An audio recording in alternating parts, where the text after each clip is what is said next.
I guess usually my first question is to start with, where are you from originally? Goddard, Kansas, Okay. 16 miles west of Wichita, Okay. Kansas. I'm a farmer Okay. till I joined it at 18 when I joined in the Navy, Okay. What year was that? 1963. And what prompted you to join the Navy? Farm. There are a lot of farm boys from the interior that join the Navy. By that time, my father had been had left part of his life behind in being a farmer in aircraft in Wichita, starting with because he and his father and his grandfather were farmers in World War II, including my father until I was born, and I was still alive at 10 when my great-grandfather died. Before I even came to, by the time 18, I wanted away from farming. I understand that. Yeah, the only place I left the Navy was one of my cousins talking with me about using the Navy with the rest of my knowledge from high school, because I couldn't get a job being in college. And he was already in the Navy 5 years.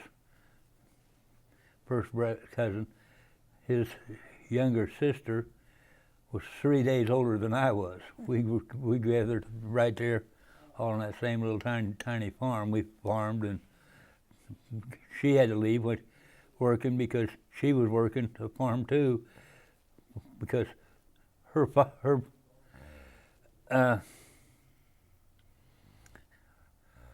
older brother, 5 years older, left to get away from the farm and became a sailor.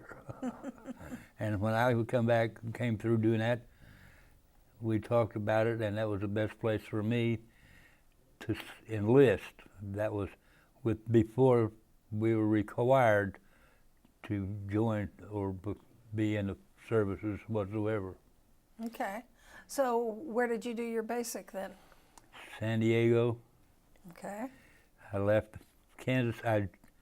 My joinment in Wichita sent me to Kansas City for the physicals and a train to San Diego to send boot camp. Okay. And then after that you were stationed out there too, or? I went from there to Memphis to learn to be in electronics, and from there, that was 19 weeks, and 19 weeks later, from there I went to Brunswick, Florida, to learn about the electronics for and in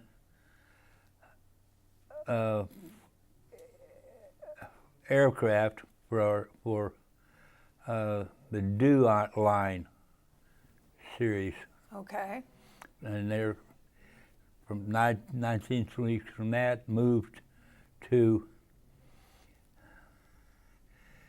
Hawaii, where I first started flying in the airplane, flying to Adak and back to Hawaii through Midway, back and forth on a 16-hour flyer up and down with the radars, because that was keeping anything coming into the United States.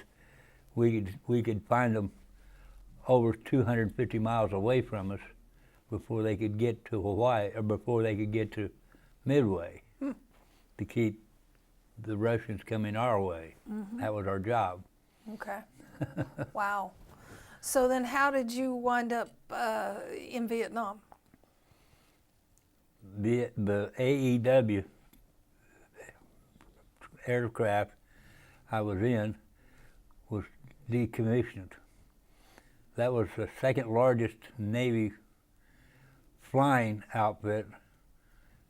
They didn't need them anymore because we had built radars that worked on a beach in San Diego, Oregon, and Alaska, because we didn't need to be up there with that airplane anymore. Well, 2,500 people had to go someplace. And by the time they came down to poor little old me with my little amount of experience, I wound up in a very small aircraft, just 2 engines flying off of aircraft carriers. Wow. That's not an easy job.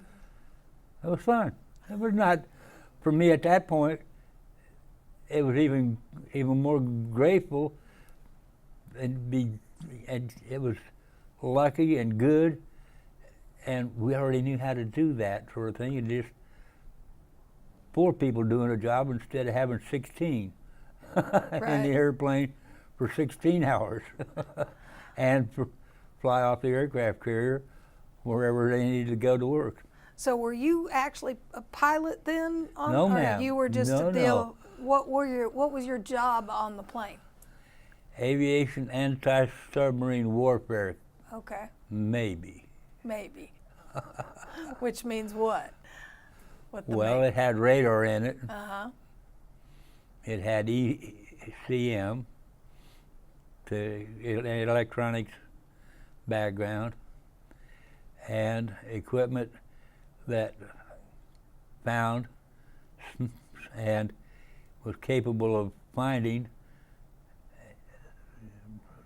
and killing submarines from an airplane. Okay. That they never knew we were killing before they were even there. We could get in and drop them from up in the air to the equipment that worked from the surface underwater to them to call back to us to figure out, okay, yes, moved out, clock up, moved close to them, find out what we had to do, whether we were ready, and ready when they said goodbye, we pulled the trigger and we could make sure they were gone. So was there submarine warfare in Vietnam then?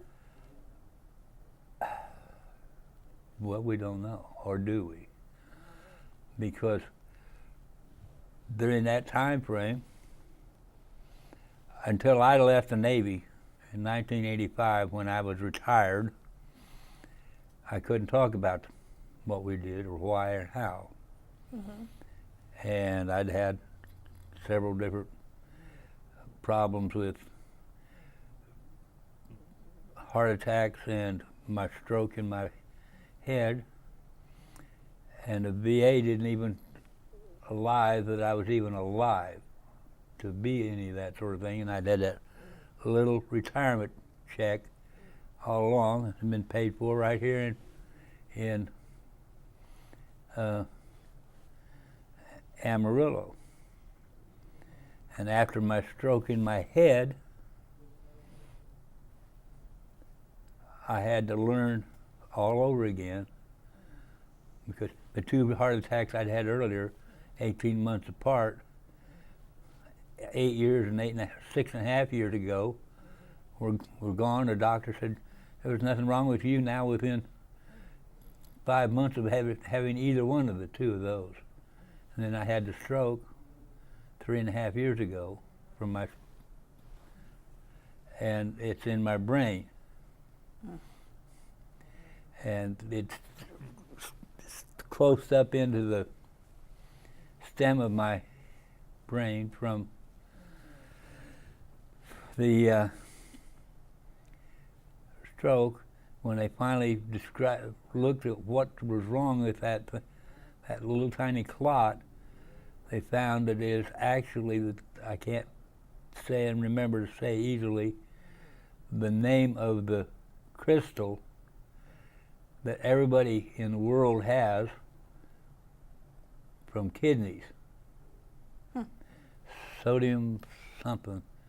It causes, everybody's got it in their kidneys. And that little tiny crystal floats around with everywhere. And my father had a little problem with it most of his adult life, once or twice every 2 or 3 years, to have a stone from urine caused by those, that it would build up and give you that stone. Boom, train them, and okay, it was over with. People higher up than had that, in that problem, would get into their arteries and veins, mostly in their legs and feet, and they called it gout. Okay. Higher levels of the same crystal. When I had my stroke 3.5 years ago, my heart doctor had been the little tiny nothings in my heart to fix them up. They couldn't find out why, and so he was a good friend. He went in and helped them look again about that stroke, and they finally find that little tiny crystal. And it looks like, under a microscope at 1,000 K, to see how big it is, what it is, it looks like a large needle. It's a real long, skinny, but it happens so little in most people, they never have any of it, even though if you put enough money in to watch, anybody can call it and measure. There it is. Oh yeah, it's 1 in 2 or 3 million times one to one crystal. Boom, boom, boom, boom, and getting another one, and building up to do that. Me, when I stroke and they finally pulled this thing in my brain, they found about half of the clot in my brain, that right up that double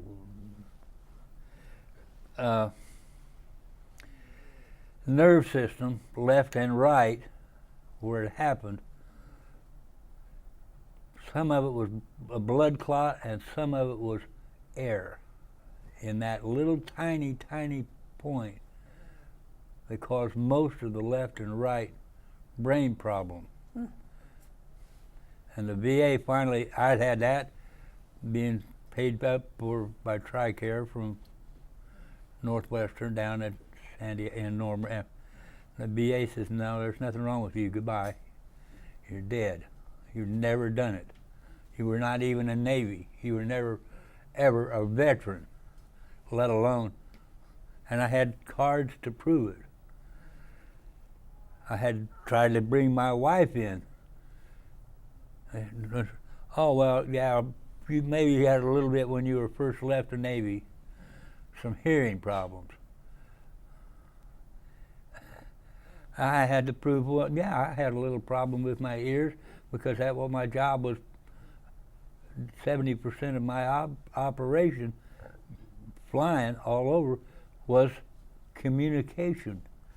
I listened. Right. Because we had to keep stuff around.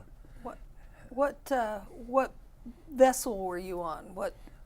I used 5 different types of aircraft and 4 different aircraft carriers over not just Vietnam, but all the way, because from 1965 to 1972, I was on. In 65 to 69, I was on the USS Yorktown, the oldest aircraft carrier from World War II, that started in World War II, till she retired. And when she did that, at that point, then I was moved from there, flying on and off of her to do our job. I was sent to teach for a year in San Diego, and in that period of time they said, we need more you with your knowledges for what we've already done and things we need for you to do for us with your brand new wife if you'll come to Spain. I was ordered 3 years to Rota, Spain, aircraft, building a new operations of materials from electronics that operated in and out of airplanes in the Mediterranean. Wow. I had a son and a daughter born in the hospital at that point. From there, I had finally grown up to be a first class E6. I was ordered, okay, where do you go now? You're off of what was called sea duty or shore duty. Right. And it's, well, where do you want to go and be a sailor again? And I said, well, I still want to fly. And instead of just partial building the other equipment from the electronics and stuff that we were building and using and teaching other airplanes to do in the Mediterranean and in the United States, wherever you needed killing submarines. Well, okay. Oh, we got a place for you. We can put you in Sigonella, Italy in 1972, building a whole brand new tiny building that one little time place of an airstrip to bring people in and out flying airplanes to kill submarines from the Mediterranean. So tell me, let's go back to Vietnam though. So then I moved. After that I went back to the United States and do other things, eventually doing that across the rest of the world. Wow. There are places in Vietnam that I can still not talk about because it's top secret, and that's worth 50 years after I left. Some of the atomic stuff only lasts 30 years, which is 2.5 or 3 years ago. Okay, so let's talk about the stuff you can talk about. What were you were just on a ship? Where was the ship in relation to Vietnam? My first tour with the out of San Diego with the USS, excuse me, I get anxious. Mm-hmm. I'm careful. I was flying off of Yorktown to go to Vietnam with an aircraft that's supposed to capable to work with aircraft flying anti-submarine warfare. What Gulf were you in? What? The Gulf, all of Vietnam. Right. All up and down the coast? All of it, yes. Okay. Part of our airplanes were flying off of carrying equipment, including myself, to keep stuff coming out of Vietnam to our aircraft, the fighters and the bombers. We were supposed to be anti-submarine. We couldn't prove that there was any submarines. We knew how to do that and did do it. Or did we ever find them?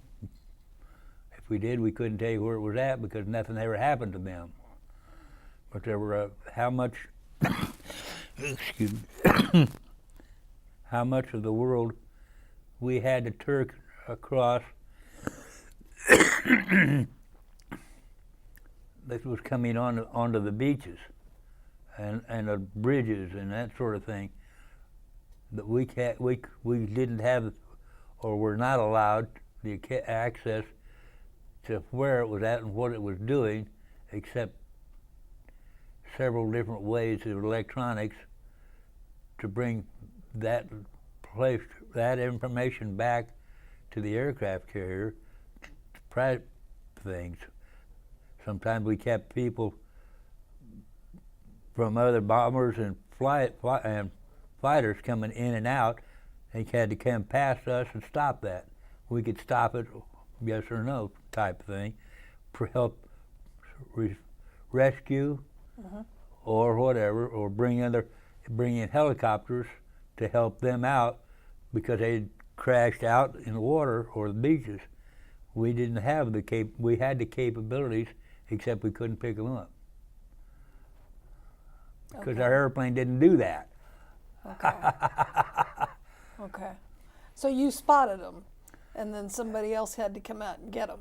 Yes, we had to help them find out where to go to get them, or first fighter. Yes. So, and there were missions that were flown at and or above the Vietnam era between North and South, because we did the same kind of things, and parts of the China Sea, which had not Koreans, but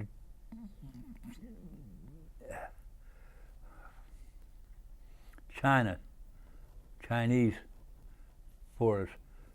We had to fly in and out and around, and not let them know what we were doing and what was going on. So there were things at times that we were dropping things out that nobody else knew what it was and what it was, why to do or what. And for 30 years after that, after I left the Navy, some of that now begins to come back to me because of my stroke, allowing me to bring back some of that information back, because I was capable in using minimally 3 different languages. Wow. And a Christian brain that also had to conduct and interview and learn how many different religions, Buddhist, etc., was all a part of the stuff that we had to talk about. And in certain parts of the people I was with when I was doing that, even in early days, because of the extra electronics that we had to play with, to learn and work and change with. And now I know of places and records that I can prove drop the orange that people talk about. The Agent Orange? Well, The orange? yeah, and some of it was. Some of it may have been something other than that. Some of it may have only just listened instead of dropping something that went into the water to listen to submarines. It would sit on the land. From where? Some of the airplanes that we flew with, including myself. So you gathered intelligence. That was our job. Experimental, building new, better and faster and capabilities. And So did you hover for a long time with these microphones? no, You just dropped them and then listen listened to to them. because they would talk back to us from just like dropping a sonobuoy in the water and dropping string down on it so it would go way down under and send his radio back up from the surface to me in the airplane. We could drop a sonobuoy, expect it wasn't, that would land somewhere in the jungles and talk. Only he didn't talk, he just listened. And where did I pick it up? That's where we had to learn. So you were listening to Intelligence. what the Laotian, the North Vietnamese were talking about, And South, and South Vietnamese. Okay. wherever we needed to be people to do it. Yeah. Well, so you had languages to learn, and then you had to listen. Then what did you do with the information? What? Put it on tape and put it on from the airplane onto the carrier, and the carrier wherever there they needed to send it, whatever they had to do with it. At times there were missions would come to the we flew, would come back to the aircraft carrier from someplace, and within minutes putting new fuel in and taking that very airplane, to Manila to higher levels of stuff there, because we were the only ones that could even pack it in the airplane to get it there, and get there, and then they'd have to tear it all apart to tear the stuff up, and we left and come back down to back into about where we were operating on the aircraft carrier, and then having to go on doing the same thing. Sometimes we were talking about helping our own people in our airplanes, including some that I did, that allowed us to use stuff off of the aircraft carrier, killing on the beaches or in the rivers and the bridges, and other times bringing our information in to be spotting for destroyers 3-4 miles out, shooting shells in to kill in Vietnam. And I've had airplanes, including myself, with several different types of destroyers and whatever, with at least 2 missions that I remember very well and have the records for to prove were Australians. So if you went down, So we were there talking to them and said, okay, yeah, it's over here, shoot there, and wait for them and watch. They would shoot, and we'd say, yeah, okay, whoops, turn a little bit left, or a little right, a little farther over to do that. And that same thing, other times we had to occasionally have to use one of our own bombs off of our own airplanes because nobody else could get to them when it needed to happen fast enough, which we were not bombers, but we had a way to do some of it sometimes. so you kept people apprised of where the enemy was positioned, where there were threats, That's correct. things like that. Wow. So, do you know that? Do you know of missions where your intelligence made the difference? Yes, sir. I even have qualifiable friendly fire myself, me holding one of my own destroyers, shooting at my airplane and me, and hitting it and me, and still came back to go and unable to get the airplane back on the aircraft carrier, having to go into Da Nang to be torn out of the airplane to get me out of it. I wear the scar of friendly fire without actually being hit by the machine coming out. All I got was it missed me by going through the airplane missing me cutting the triangle coming in, tin can style, cutting me from my hip to back part of my brain, and they had to pull that back airplane apart. We got to Da Nang where they tore it apart and pulled it up. And yet, a month later, I'm flying up again, and we're still talking about other people doing other things that had to do. I had people work to get stuff out, mostly. Occasionally we had to help somebody out that normally we didn't, up to and including at least 3 different, a Marine, an Air Force flyer, and a Navy sailor, that all 3 within 3 to 4 months of tense records of where and when they had been hurting people, killing and getting people back out to get congressional honors men.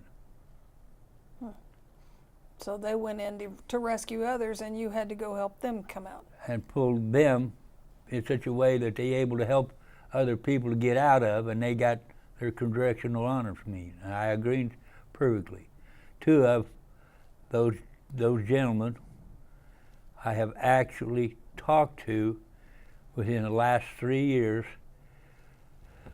in Borger at the veterans thing in my uniform, because they needed what they got. I knew what they were doing and who that person was, and I did not know the name of the people. I had it in my records, what name of the ship or the aircraft, to each one of them the night that I was talking with them, to help them get other people in to do something about helping them do what they had to do and get back home. So I know 3. The 3rd one, I never got to talk to him. I was there the night he died, after he got in Vietnam, and he is in Amarillo at the veterans thing where he's there, and I see him every time I go to the veterans thing and salute him too. I didn't know his name, but I knew who it was, what command, what people were doing, where he was at, living, talking to me in and there. They didn't know me other than there was somebody talking to him, and I was getting somebody else over here and doing this to do that. Yeah, I had a life of entirely covert, generally, because I was a part of a very short number of people across a long time do that sort of thing. Mm-hmm. And not just Vietnam. It did the rest of the world that I still had to play with. And had to, when my retirement, in 1985, December, for 30 years I was not even alive for it. And the VA now says, oh, you got a little bit of this and a lot of, oh yeah, we should have done a lot of this a long time ago. And now they have to pay me what they are finally paying me money. But your experience is different from exactly. some of the others that I have interviewed, in that you retired from the military as well. You retired from the Navy. So how, when you got home from Vietnam, how were you treated? And what happened when you came back to the States? You see a suit like this? Mm-hmm. To walk off the beach and try and find a way to walk around,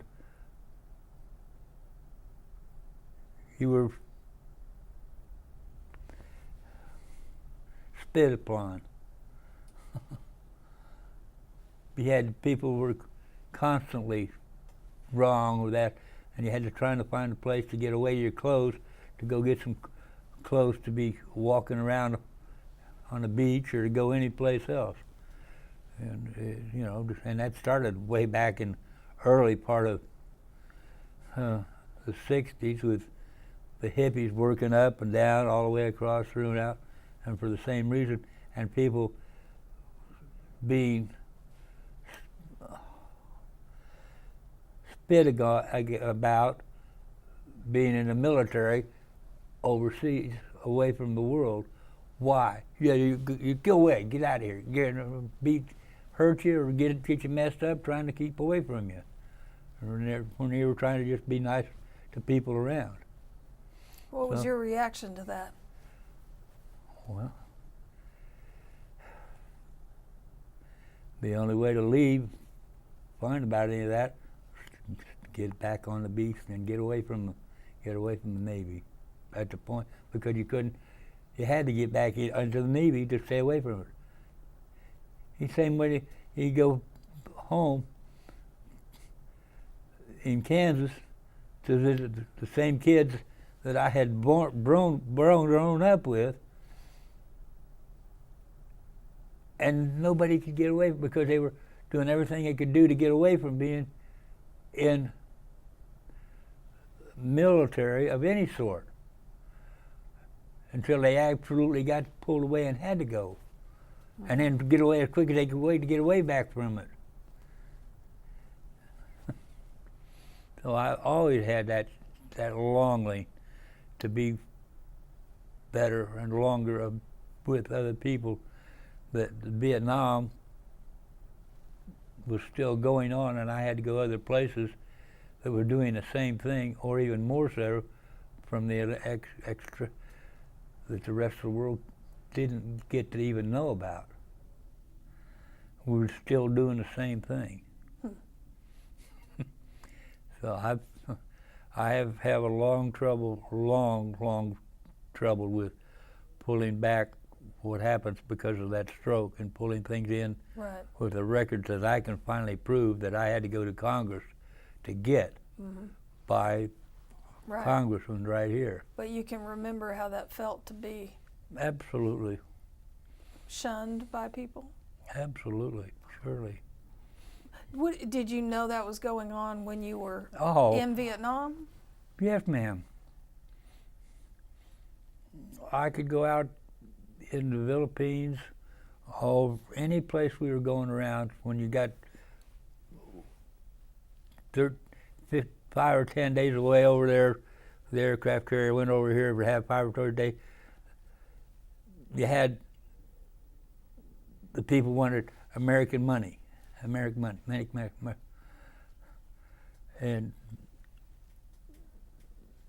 the small group of people I played with, we had the knowledge when we got away from the rest of the world because of it, because we still believed in humanity and the adrenaline showing that I still loved Christianity, but I knew and used and had studied what? Language. How many? 3 that I can copy continually, and how many religions were combined in all of that. So your 3 languages, obviously. Minimum. English, Vietnamese.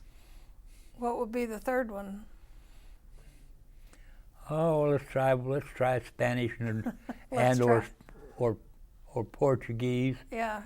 When I've got family from Italian and. But in country, did you speak? In country. Yeah, in Vietnam, you Vietnamese, Laotian. Probably. How about Chinese? Why? Where was that?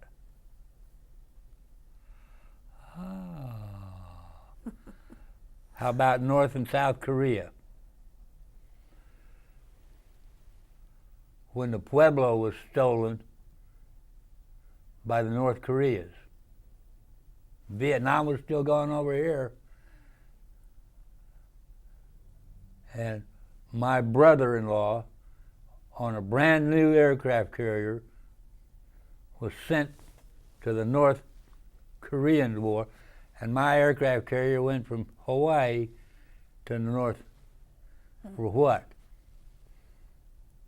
Yeah. And I was the only one with my aircraft and me on the Yorktown 24 hours a day, because we could still fly in that cold, bad aircraft carrier Yorktown, doing that, keeping the flying in and out, because our airplanes were narrow, flat, and could get down. Aircraft, the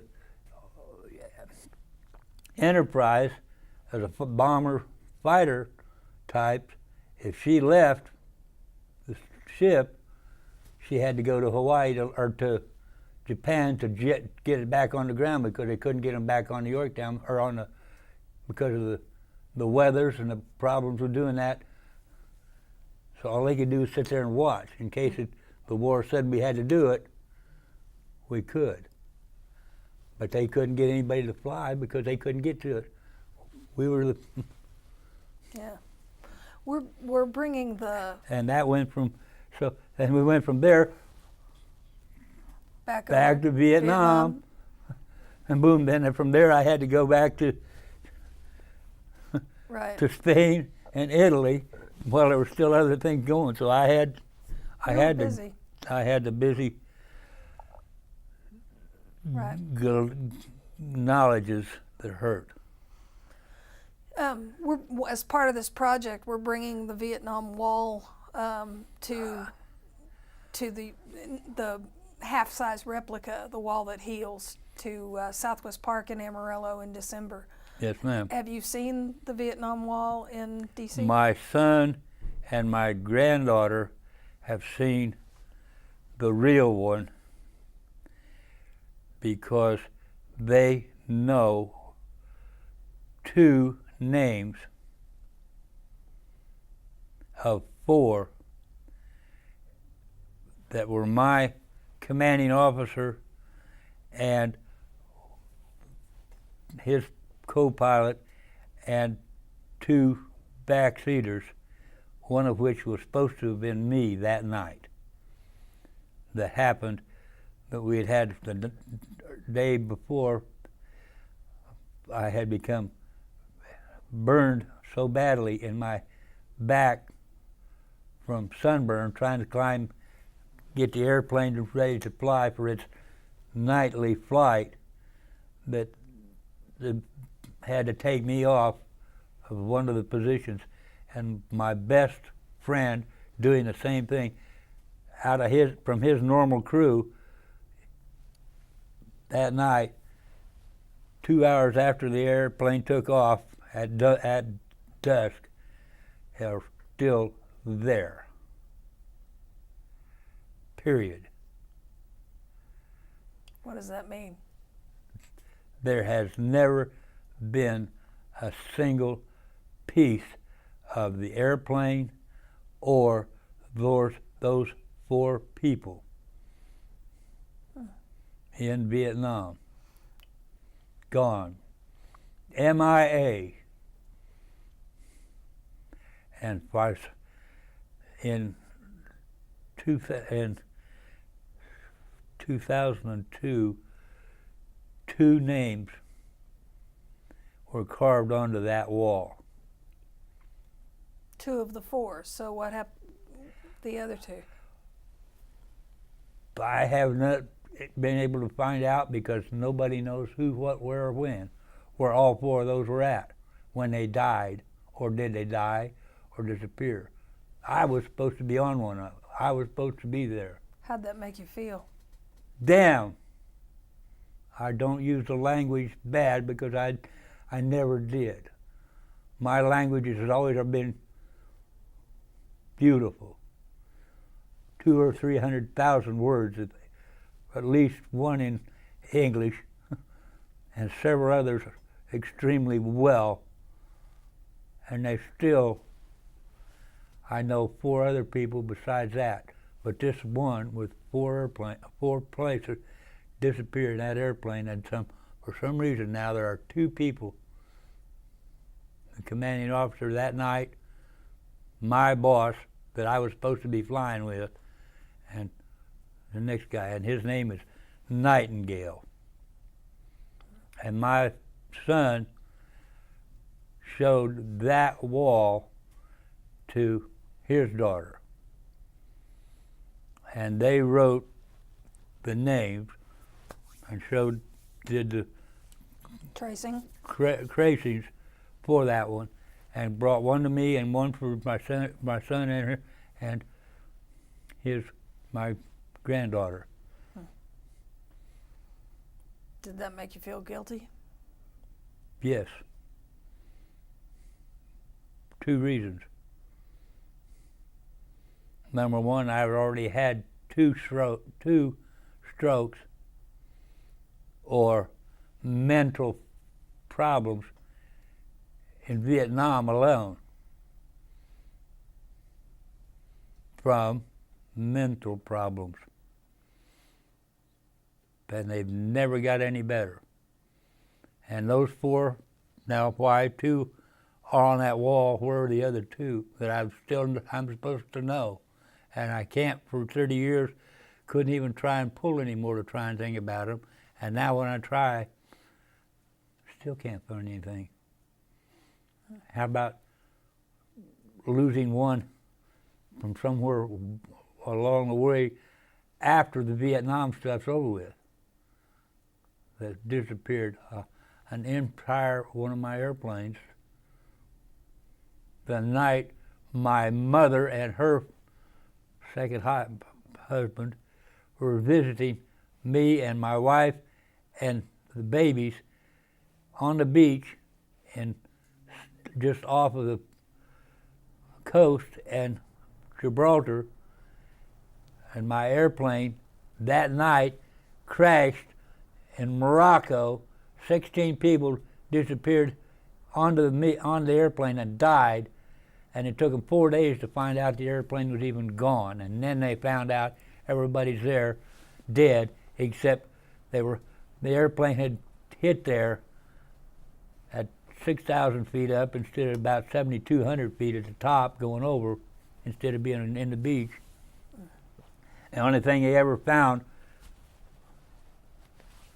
one melted half from one of them that had the name on the back of it, half of what one of my superiors the night I was on vacation in Spain instead of being off doing what we were doing. And I know 3 others that I can talk about occasionally. They're harder to pull up because they didn't happen in Vietnam. Yeah. But the words of my brain, though, it pulls everything alive. Wow. And the shrinks from the VA have already finally said all this money that I should have had from the time I left the Navy, PSD'd. Oh, well, we can pay you now from 2007. 100%. 2 different psychiatrists. We can't help you anymore. Goodbye. And put me out with the big money. From where? Vietnam. How about the rest of the world with other places that I lost with people the same way? Nothing here. I don't show nothing from these. That's garbage. I need one ribbon right there, and it says MIA POW, period. Before, during, and after. And I can't get the brains to talk to help me keep things going. And I'm losing a wife because she's dying. I'm sorry. I'm very I sorry. try. And I try. And I went from that stroke and this one from blind, deaf, and mute to what I am now. 3 little monkeys. Or am I? With a bad rain. Well, I thank you for your service. Thank you, And ma'am. thank you for sharing your story.